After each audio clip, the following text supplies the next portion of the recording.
Alors pour conclure toute la série d'exercices sur le fréquentiel, je vous propose ce type de scénario un peu particulier. Il consiste à retrouver un circuit qui serait dans une boîte complètement hermétique, dont on ne verrait pas le contenu. Et à l'aide de quelques informations, on va essayer de retrouver les paramètres de ce circuit, les paramètres de la fonction de transfert, puis proposer un circuit et enfin faire une simulation pour valider. Donc c'est un exercice très complet qui permet à la fois de revoir toutes les notions qui ont été abordées précédemment dans les différents outils, hormis la mise en cascade des fonctions de transfert. On a quasiment l'ensemble du chapitre dans ce type d'exercice. Voilà, donc ça fait forcément partie des prérequis qui sont nécessaires pour pouvoir l'aborder de façon sereinement. Alors, parmi les informations qu'on nous donne, on a comme indication que c'est un filtre du premier ordre, supposé être passe-haut ou passe-bas, actif ou passif. Ensuite, on nous indique que cette boîte, elle renferme en quelque sorte la fonction de transfert, donc on peut très bien la symboliser par une boîte comme ceci, fonction de transfert, avec une tension d'entrée, une tension en sortie. Et donc, pour pouvoir la modéliser correctement, on a appliqué une tension d'entrée sinusoïdale avec deux fréquences différentes, des fréquences relativement éloignées l'une de l'autre, et on a relevé la tension de sortie, Vs, qui est ici. C'est ce qu'on a sur les deux oscillogrammes à l'écran. Autre indication, on nous dit que les deux fréquences du signal d'entrée, ici, sont situées de part et d'autre à au moins à 1/10 de la fréquence Fc, fréquence de cassure de circuit, ou à 10 fois la fréquence de cassure. Alors ça, c'est une particularité. Ça permet surtout de se rapprocher de la représentation asymptotique du diagramme de Bode, et donc d'avoir très peu d'erreurs entre la valeur réelle et l'asymptote. Donc ça, je vous renvoie vers le chapitre relatif au diagramme de Bode pour comprendre un peu cette notion-là. Enfin, si je le dessine rapidement, on peut imaginer que ce soit un filtre passe-bas. Le circuit réel, enfin le tracé réel passerait en dessous comme ceci, rejoindrait les asymptotes. Et donc on aurait fait deux points, on aurait pris deux points, un point ici à la fréquence F1, dont l'écart entre les deux, c'est-à-dire la courbe réelle et la courbe asymptotique est très proche. Et ici, on pourrait imaginer qu'on est à la fréquence F2 où les deux courbes se rejoignent. Et ici, au niveau de la cassure, on retrouverait FC. Donc voilà, donc les deux relevés, on peut supposer, on l'espère en tout cas, correspondent à ces deux points pour pouvoir ensuite retrouver les paramètres de la fonction. Alors ce que j'entends par paramètres, c'est la magnitude, c'est-à-dire quelle serait l'amplification en HF ou en BF, et la fréquence de cassure. Donc ça, c'est la deuxième indication qu'il faudra qu'on retrouve. Voilà en gros ce qui va nous permettre d'étudier et de comprendre un petit peu comment est structuré ce circuit. Voyons ce qu'on peut récupérer sur les oscillogrammes pour poursuivre notre recherche de circuit. Alors déjà, les oscillogrammes sont séparés en deux parce qu'on a deux,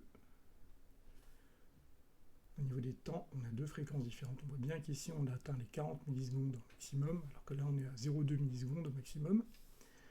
Donc ici c'est la fréquence la plus basse sur ces deux oscillogrammes, ici c'est la fréquence la plus haute. Donc typiquement ici on a F1, et ici on a F2.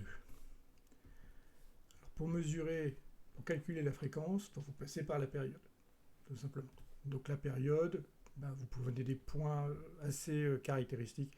Donc là on a un point qui passe à 10 millisecondes, on retrouve son équivalent ici à 30 millisecondes. La distance entre les deux me donne la période, ce qui fait 20 millisecondes de période. Donc, ce qui me donne une fréquence F1 de 50 Hz. Bon, je ne vais pas détailler, ça fait partie des choses que vous avez vues sur l'étude des signaux sinusoïdaux. On fait la même manip ici, de là jusque là. On mesure la distance. Alors, je peux noter quand même au moins les timings. De là jusque là, on a 20 millisecondes. Et de là jusque là, on a 100 microsecondes, ce qui me donne une fréquence F2 qui serait égale à 10 kHz. déjà, au niveau des fréquences, on peut situer la fréquence FC dans l'intervalle 50 Hz, 10 kHz. Ensuite, qu'est-ce qu'on va récupérer comme autre information? Les amplitudes des signaux. Ça va me permettre de calculer ensuite les magnitudes pour ces deux points. Alors, en entrée, on voit qu'on atteint la valeur max 5 volts, alors qu'en sortie, ici, pour cette fréquence, pour 50 Hz, on atteint 0,2 volts. Donc, VE max, qui est égal à 5 volts, VS max, qui est égal à 0,2. Ce qui me donne le rapport VS max sur VE max égale à 0,2 sur 5, c'est-à-dire 0,04. Et ça, c'est quoi? C'est tout simplement le module de ma fonction de transfert à 50 Hz. On fait la même chose pour les 10 kHz. Donc, on reprend les points max, 5 volts, 4 volts en sortie,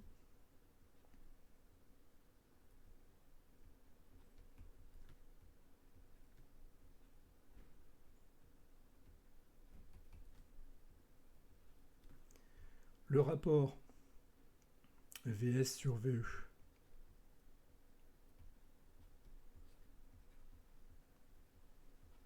me donne 4 cinquièmes, c'est-à-dire 0,8. Et ça, c'est pareil, c'est ma magnitude, cette fois à 10K, 10 kHz.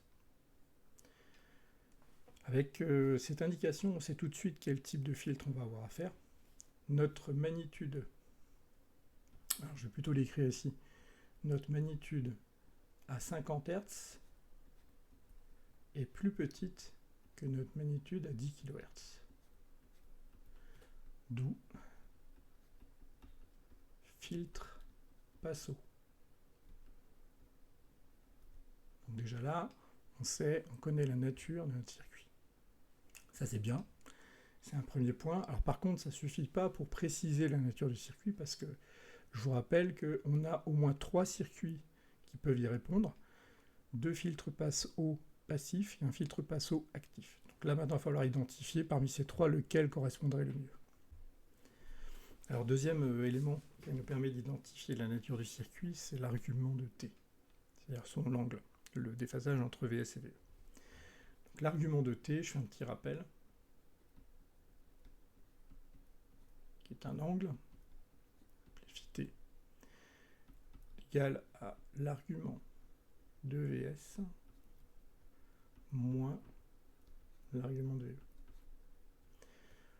L'argument de VS et l'argument de VE correspondent, je vais l'écrire ici, aux angles à l'origine.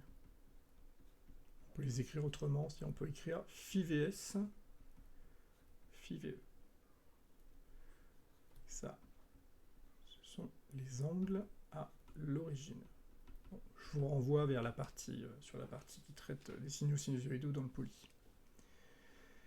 Alors, comment on va mesurer ça? Alors déjà, première chose, il faut essayer de repérer qui est en avance sur qui ou qui est en retard sur qui. Est-ce que VS est en avance ou en retard? Alors ça, c'est facile. On va prendre le point caractéristique du passage par zéro des deux tensions. Vous voyez, on évolue dans ce sens-là, pareil ici. Et on regarde à quel moment ça se produit. Et donc on voit tout de suite que la tension VS est en avance sur VE pour le 50 Hz, puisque le passage par zéro se produit avant pour VS par rapport à VE. Donc on peut écrire que VS de T est en avance sur VE de T. Donc phi VS est plus grand que phi VE. Donc phi T est positif. Et alors attention, ça c'est valable à 50 Hz. C'est-à-dire notre mesure à 50 Hz. Ici au 10K, on verra, ça peut être différent. Alors, qui m'intéresse maintenant, c'est de calculer cet angle. Pour calculer cet angle, je vais m'appuyer sur les timings, c'est-à-dire sur les temps, le différentiel qu'on a entre les deux. Donc là, moi, c'est le delta t qui va me servir pour faire ce calcul. Le delta t, qu'est-ce qu'il vaut? Ici, on est à peu près alors on est entre 10 et 15 millisecondes, pile à la moitié, ce qui représente 12,5 millisecondes. Et ici, on est pile à la moitié, entre 15 et 20 millisecondes, c'est-à-dire 17,5. Donc le différentiel entre les deux, il est de 5 millisecondes. Que représente 5 millisecondes sur la période des deux signaux? Il représente un quart. On sait que T1 est égal à 20 millisecondes. Donc delta T représente T1 sur 4. Sur l'échelle des angles, si on remplace ici les temps par un angle, on sait que la période correspond à 2π. Donc 2π sur 4, ça correspond à phi t, c'est-à-dire π sur 2. Donc à 50 Hz, l'argument de t est de π sur 2. Je vais l'écrire ici.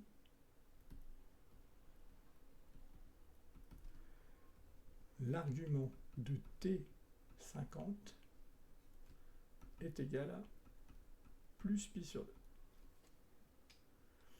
Faisons la même chose sur la haute fréquence. Alors, je ne vais pas m'embêter en fait. On voit que les deux signaux sont quasiment en phase. Pratiquement en phase. Bon, il y a un petit décalage, mais bon, c'est pas nécessaire de calculer avec précision l'écart. Si je veux le calculer, il faudrait que j'ai une valeur juste ici. Enfin bref, je ne vais pas m'amuser à faire le calcul. La seule information qui m'intéresse, c'est comment évolue l'angle. Et là, on voit très vite que notre angle, phi t, est à peu près égal à 0. Il n'y a pas de déphasage. Je vais l'écrire ici. Pas de déphasage entre Vs de t et Ve de t. Donc, à 10K, l'argument de t 10K tend vers 0.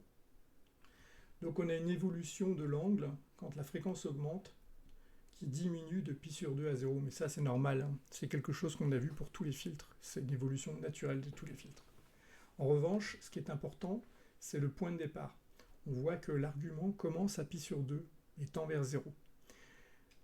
Comme il nous restait deux types de filtres, filtre passif ou filtre actif, et bien là, à partir de cette information-là, je sais tout de suite que c'est le filtre passif qui me permet de produire ce type de signaux. Et donc, on peut déjà proposer la structure du schéma. Je vais changer de couleur. Je vais prendre le bleu. Voilà. On a ce type de circuit qui peut très bien répondre à notre cahier des charges, enfin bref, à notre modèle.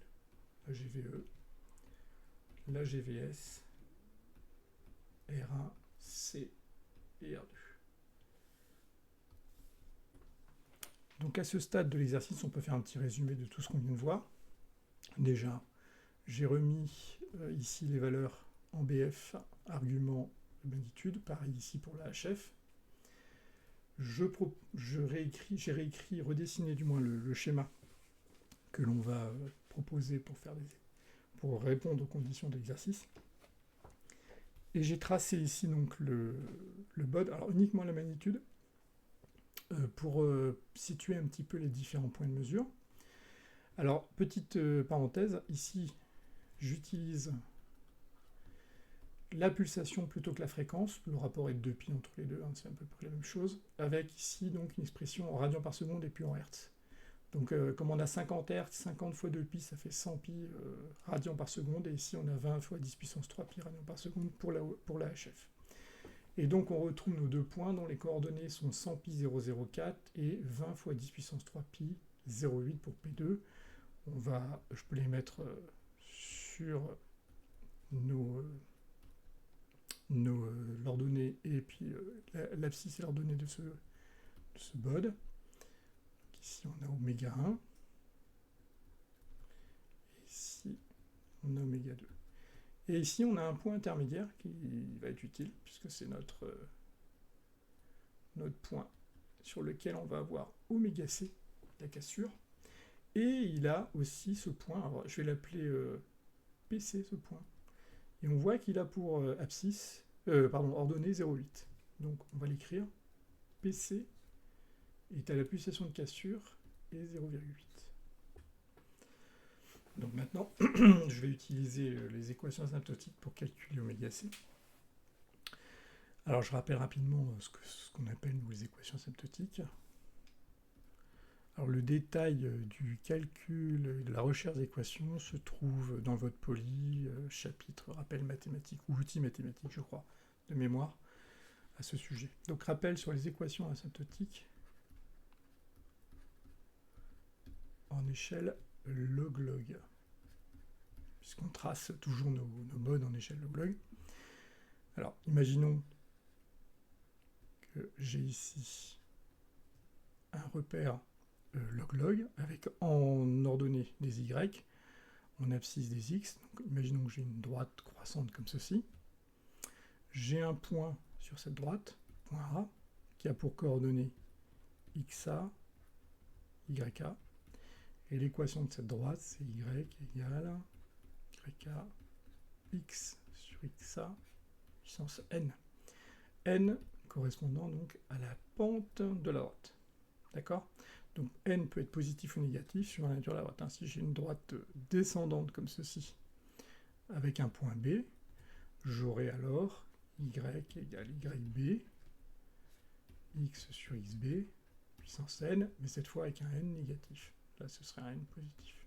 Voilà. Maintenant, transposons ça avec notre caractéristique, notre droite. Donc, moi, c'est la droite qui m'intéresse, c'est la droite passant par le point P1. Donc on va chercher l'équation de la droite passant par P1.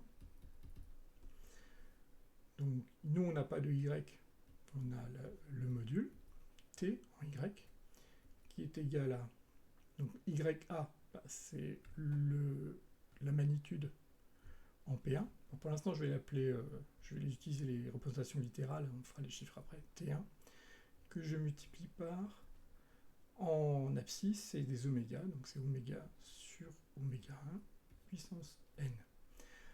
N ici est égal à 1, pourquoi ? Déjà c'est une pente croissante, donc il est positif. Je vais mettre ici, positif, parce que la droite est croissante. Et 1, parce que c'est l'ordre en fait de notre filtre. On a un ordre 1 pour nos filtres. Alors, ok, j'ai mon équation. Et je remarque que cette droite passe aussi par le point PC. Donc, je peux écrire ceci. On voit que la magnitude PC, c'est 0,8, et son abscisse, ça va être oméga C. Donc, je peux écrire 0,8 est égal à T1, que je multiplie par oméga C sur oméga 1.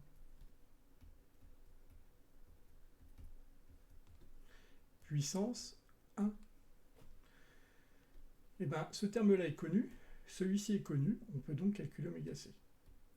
Ça me donne oméga C, qui sera égal à 0,8 fois oméga 1 sur T1.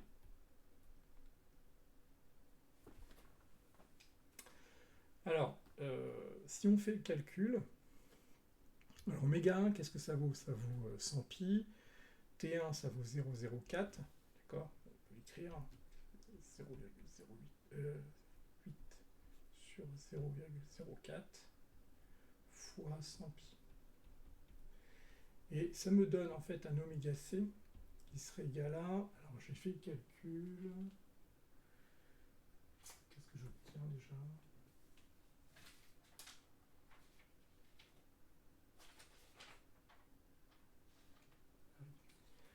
Alors j'obtiens 6283 radians par seconde, et ça me donne une fréquence de cassure qui vaut donc oméga C sur 2pi. Ça me donne 1000 Hz. Ben voilà, on a identifié ici l'oméga C, c'est comme une fréquence de cassure du filtre est égale à 1000 Hz. Voilà. Ça, c'est un point utile pour la suite, que là, on a trouvé vraiment un élément important pour la suite. Alors, on se rapproche de notre but, de calculer les composants puis de simuler. Mais pour ça, il va falloir qu'on passe par la fonction de transfert. Je vais m'appuyer sur celle qu'on a dans le poly, que vous avez déjà recherché dans le cadre des exercices et de votre tableau, par rapport au circuit que je propose ici. Donc pour ça, on recherche VS sur VE, bon, assez classique, et on trouve donc, au final, une fonction de transfert qui s'écrit sous la forme J R2C oméga sur 1 plus, alors J R1 plus R2 C oméga. Ça, c'est la fonction de transfert qui correspond à ce schéma-là. Voilà. Donc là, j'ai mes composants, j'ai écrit ça. Alors pour arriver à ça, il faut passer par le pont diviseur, faire une impédance équivalente avec R1 et C, etc., etc., etc. Vous arrivez, au bout d'un moment, vous arrivez à ce calcul, et l'équation est bien homogène, il n'y a pas de problème là-dessus en termes d'expression. Bien. Alors, comment on peut calculer nos composants? En fait, on va utiliser pour ça la fonction générique. Donc la fonction de transfert générique, elle s'écrit sous la forme T, J de T l'infini de oméga sur oméga C sur 1 plus J oméga sur oméga C. Alors pourquoi on utilise la fonction de transfert générique? Tout simplement parce que nous, on a fait des calculs avec les termes oméga C. Alors T l'infini, on ne l'a pas identifié clairement, mais en fait il est là. On le voit ici, c'est le T, je vais l'écrire ici, T l'infini, c'est donc le module de T en HF. Et ici, il vaut 0,8. Et oméga C, donc notre fréquence de cassure qu'on connaît, qui vaut 2pi SC, c'est-à-dire 2000 pi radians secondes. Donc, on a les valeurs de ces termes, et ici, on a les composants. Donc, en fait, par identification, on peut calculer les composants. Alors, bien sûr, il va falloir qu'on impose une valeur pour un composant pour pouvoir faire la suite des calculs. Sinon, ça ne sera pas possible. Alors, on pose l'égalité suivante. J R2C oméga.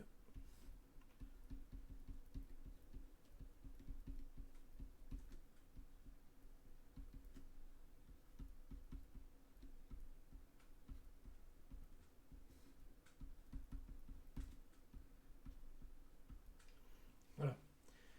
Tout de suite, on peut repérer oméga C. Ça vaut C. Voilà, ce terme-là, et ce terme-là. Enfin, l'inverse. Et puis, on peut aussi identifier T de l'infini sur oméga C. Ça vaut R de C. À ce stade-là, on peut tout calculer. Alors, moi, je vous conseille de toujours imposer un composant. Par exemple, le plus simple, c'est de choisir une valeur de condensateur. J'en choisis une. Alors, les ordres de grandeur, il faut choisir de l'ordre du nano, c'est plus logique. Ça permettra de trouver facilement en fait des valeurs. Quand on est de l'ordre du kilohertz, le nano, 10 nano, 100 nano, c'est plutôt jouable. Alors, il faut faire attention, les résistances, il ne faut pas qu'elles soient trop basses non plus. C'est une histoire de compromis, il faut faire des calculs, plusieurs calculs si nécessaire pour pouvoir trouver des valeurs. Donc moi, je vais choisir C égale 10 nano. Et puis ensuite, on va pouvoir calculer les composants. Donc là, ici, je connais dans l'équation 1, l'équation 2. Dans cette équation-là, maintenant que j'ai imposé C, je peux calculer R2. Donc,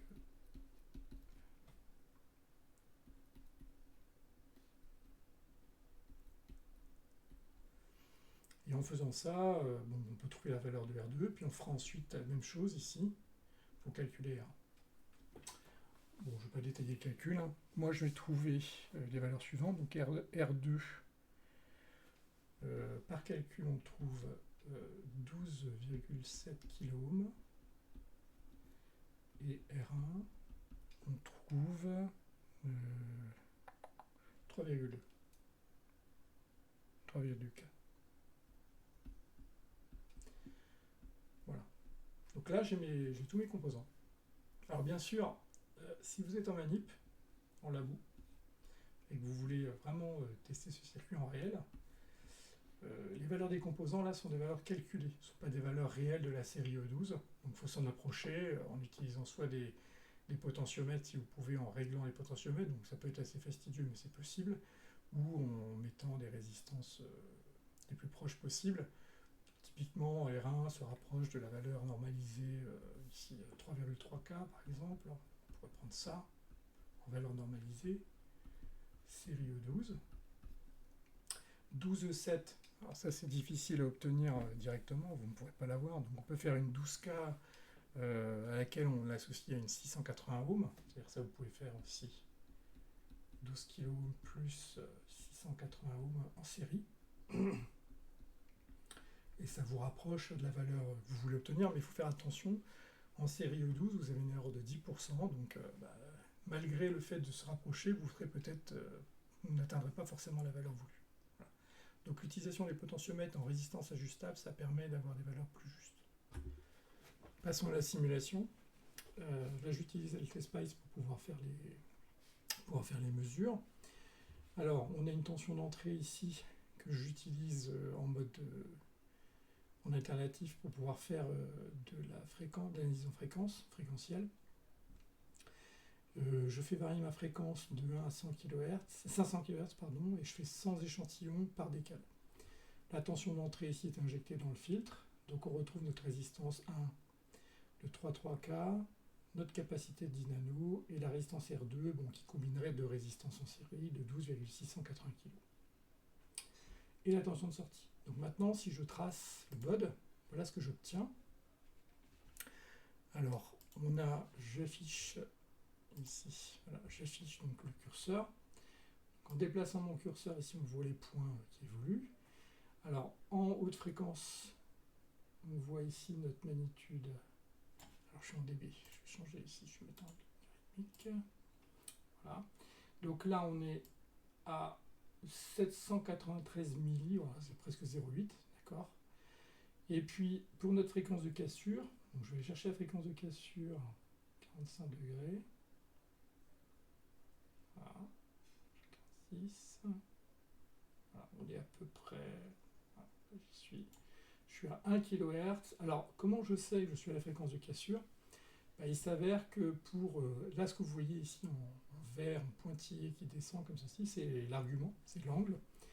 Et à la fréquence de cassure, on atteint la moitié de la variation de l'angle. Donc, on savait qu'on partait de pi sur 2, donc là c'est 90 degrés, ça tend vers 0, et à 45 degrés, normalement, on est pile sur la fréquence de cassure. Et effectivement, là je suis à 44 degrés, voilà, après la précision du curseur, c'est pas évident avec la souris, j'essaye d'être le plus précis possible, mais c'est difficile.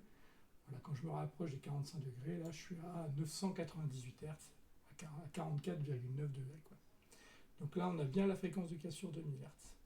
Et puis on peut rechercher le point qu'on avait initialement, donc c'était une magnitude de 0,04. Voilà, je suis à 0,04 et je suis pratiquement à 50 Hz de fréquence. Je peux essayer de descendre un petit peu, mais la précision n'est pas évidente. Voilà, je suis à 50 Hz de fréquence. Donc on a vraiment, là on a vraiment notre simulation qui valide notre modèle. Je vous laisse faire les autres exercices. Bon courage.